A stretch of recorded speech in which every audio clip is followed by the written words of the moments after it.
In short, the Electoral Count Act lays out how Congress should count electoral college votes from each state, especially when there's a dispute. That happened in the 1876 presidential election. There were a lot of allegations of fraud in that election. 4 states ended up sending 2 different slates of electors to Congress.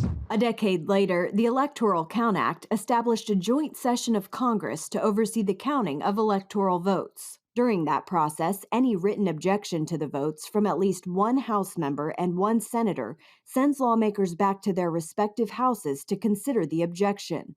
The power to sustain or overrule it is placed fully with Congress. That played out after the 2020 election.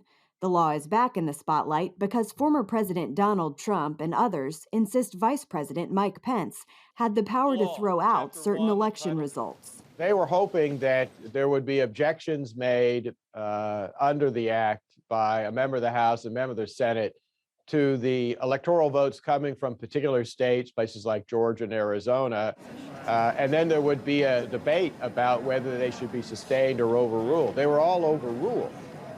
And so the vice president did not have the power to then somehow change what the Senate had decided or what the House had decided. I think there were folks hoping he would do that, but he just didn't have the power to do it, neither under the statute nor under the Constitution. Hans von Spakovsky, an election integrity expert with the Heritage Foundation, says the vice president's role in certifying election results is purely ministerial, which means he really doesn't have any power at all, a point Pence himself recently addressed. I had no right to overturn the election. The presidency belongs to the American people and the American people alone.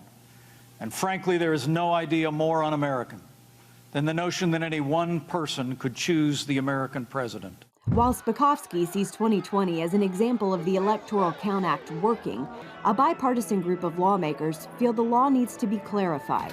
We saw on January 6th of 2021 how ambiguities in the law were exploited. We need to prevent that from happening again. What really caused the insurrection? They thought there was a kind of ambiguity, if you will, and there was an avenue they could go through and maybe overturn the election, because it was not clear.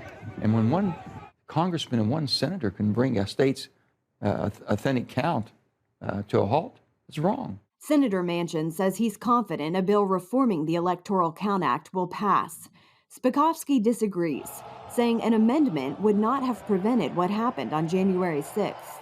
Many of the people who were protesting would have been unhappy about anything that happened, any process, unless President Trump was declared the winner of the election.